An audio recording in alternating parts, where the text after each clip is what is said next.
এখনই থামো। সবাইকে খুশি করার চেষ্টা বন্ধ করো। শুনছ? বন্ধ করো। সবাই তোমাকে ভালোবাসবে? কখনো না, কখনো না। এটা মিথ্যা। আমি জানি তুমি চাও সবাই তোমার সম্পর্কে ভালো বলুক, কিন্তু হবে না, হবে না কখনো। তুমি যতই ভালো করো, কেউ না কেউ খারাপ বলবেই।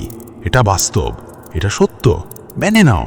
শোনো, মন দিয়ে শোনো, ইতিহাস খোলো, দেখো নবী রাসূল, মহাপুরুষ, দার্শনিক সবাইকে সমালোচনা করতে হয়েছে। সবাইকে, হ্যাঁ সবাইকে। কারণ প্রতিটি মানুষের দৃষ্টি আলাদা, পছন্দ আলাদা, অপছন্দ আলাদা। তুমি কারো গল্পে খারাপ চরিত্র হবেই, হবেই, এটা মেনে নাও। তাহলে কেন চেষ্টা?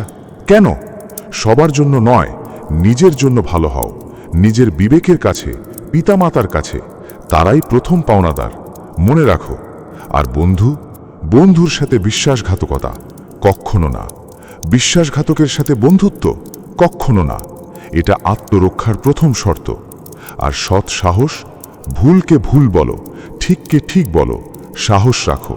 নইলে জ্ঞান বৃথা, সব বৃথা। আমার অনেক কথা, অনেক, কাউকে বলতে পারি না। বন্ধু বললে হাসে, পরিবার বললে চিন্তা করে, ভেতরে চাপা থাকে, মন ভারী ভারী। আমি কি সৃষ্টিকর্তাকে বলতে পারি সব কথা খোলামেলা? তিনি কি শোনেন ক্ষুদ্র কথাও? প্রার্থনা দিয়ে কি হয় সত্যি? শোনো, এই সত্য শোনো, তোমার প্রার্থনা মুখে আসার আগেই তার কাছে পৌঁছে যায়। কোনো সময়ের ব্যবধান নেই, নেই। তুমি যখন মন থেকে বলো, ভেতরের চাপ কমে, মন হালকা হয়। এই হালকা মন তৈরি করে নতুন সম্ভাবনা। যখন আর কারো কাছে বলতে পারো না, তখন রবই তোমার বন্ধু, একমাত্র বন্ধু।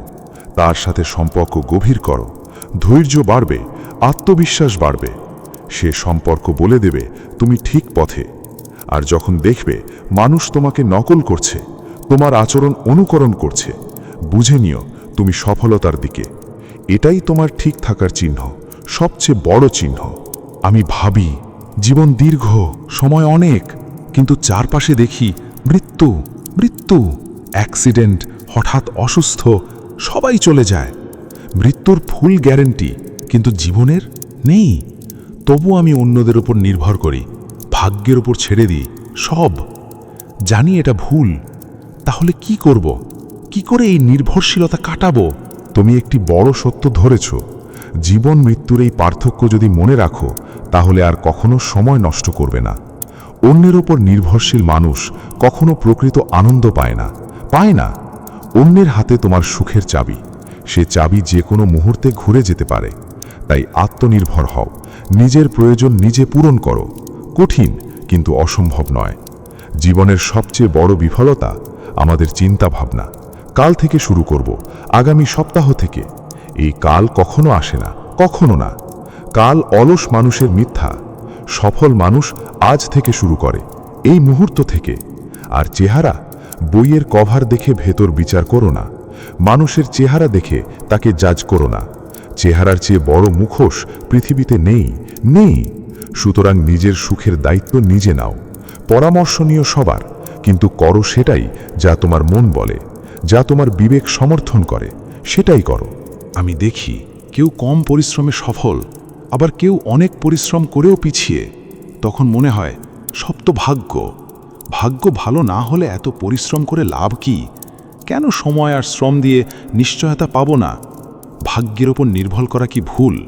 তোমার হতাশা স্বাভাবিক, কিন্তু শোনো, পৃথিবীর কোনো বড় সফল মানুষ শুধু ভাগ্যে সফল হয়নি, কখনো না। তারা শতবার ব্যর্থ হয়েছে, প্রতিদিন 16 থেকে 18 ঘন্টা কাজ করেছে, হাজারো বাধা পেরিয়েছে।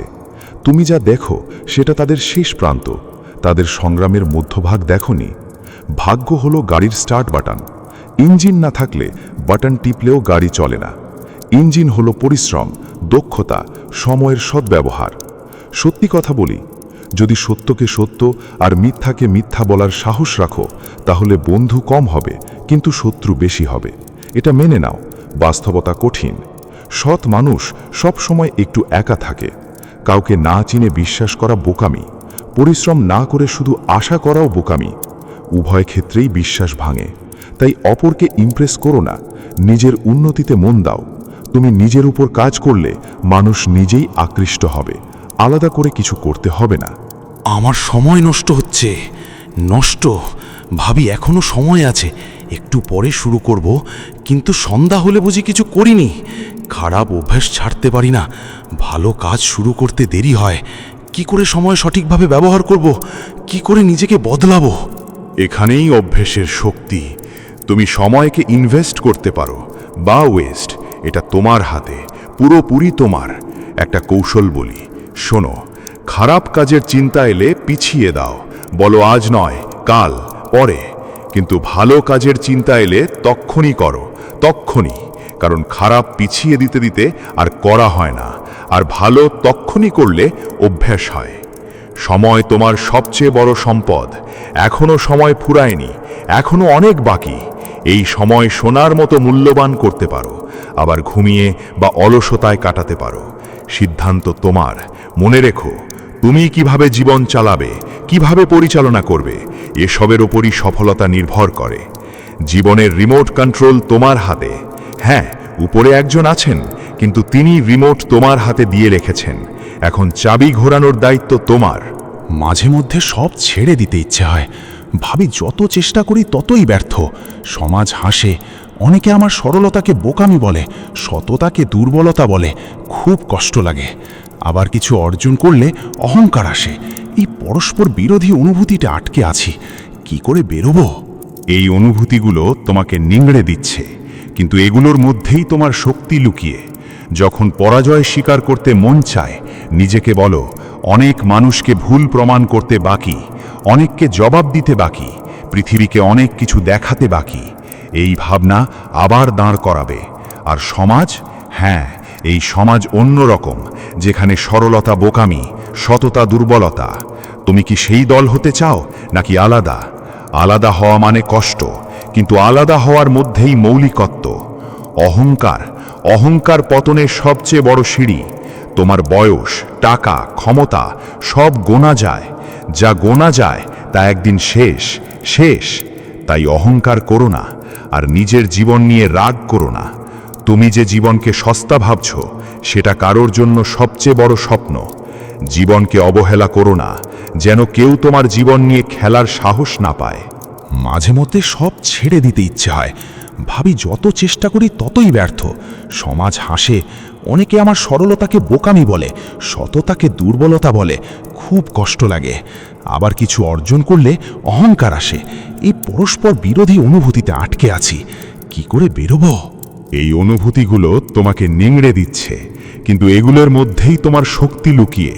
যখন পরাজয় স্বীকার করতে মন চায়, নিজেকে বলো, অনেক মানুষকে ভুল প্রমাণ করতে বাকি, অনেককে জবাব দিতে বাকি, পৃথিবীকে অনেক কিছু দেখাতে বাকি। এই ভাবনা আবার দাঁড় করাবে। আর সমাজ? হ্যাঁ, এই সমাজ অন্যরকম, যেখানে সরলতা বোকামি, সততা দুর্বলতা। তুমি কি সেই দল হতে চাও, নাকি আলাদা? আলাদা হওয়া মানে কষ্ট, কিন্তু আলাদা হওয়ার মধ্যেই মৌলিকত্ব। অহংকার, অহংকার পতনের সবচেয়ে বড় সিঁড়ি। তোমার বয়স, টাকা, ক্ষমতা সব গোনা যায়। যা গোনা যায় তা একদিন শেষ, শেষ। তাই অহংকার করো না, আর নিজের জীবন নিয়ে রাগ করো না। তুমি যে জীবনকে সস্তা ভাবছ, সেটা কারোর জন্য সবচেয়ে বড় স্বপ্ন। জীবনকে অবহেলা করো না, যেন কেউ তোমার জীবন নিয়ে খেলার সাহস না পায়। আমি কি পারবো? সত্যি পারবো? মন বলে পারবো, কিন্তু বাস্তবতা বলে না। কি করে এই দ্বন্দ্ব থেকে বেরিয়ে সুখী হব? জীবনকে কিভাবে গ্রহণ করব? শেষ কথা, মন দিয়ে শোনো। জীবন উপভোগের দুটি উপায়। প্রথম, যেটা চাও, যেটা নেই, সেটা অর্জনের জন্য লড়াই করো। এটা অগ্রযাত্রা। দ্বিতীয়, যেটা আছে সেটাকে ভালোবাসতে শুরু করো, মূল্য দিতে শেখো। এই দুই পথের সমন্বয়েই প্রকৃত সুখ। শুধু না পাওয়ার পেছনে দৌড়ালে ক্লান্ত, শুধু আছে বলে তৃপ্ত থাকলে স্থবির। বুদ্ধিমান মানুষ দুইকেই সমান গুরুত্ব দেয়। আর সবশেষে যা বারবার বলি, বিশ্বাস রাখো নিজের ওপর, বিশ্বাস রাখো রবের ওপর। এই বিশ্বাস অন্ধকারে প্রদীপ, ঝড়ে নোঙর। নিজেকে বিশ্বাস করলে পৃথিবী বিশ্বাস করবে। সৃষ্টিকর্তাকে বিশ্বাস করলে বাধা হবে পাঠ। জীবন ছোট, কিন্তু এই ছোট জীবনেই অপার সম্ভাবনা। সময়কে কাজে লাগাও, সত্যকে বলা শেখো, অহংকার দূর করো, প্রতিটি মুহূর্ত উপলব্ধি করো, তাহলে পৃথিবীর কেউ তোমাকে থামাতে পারবে না। তুমি পারবে, সত্যি পারবে, শুধু পারবে, পারবে।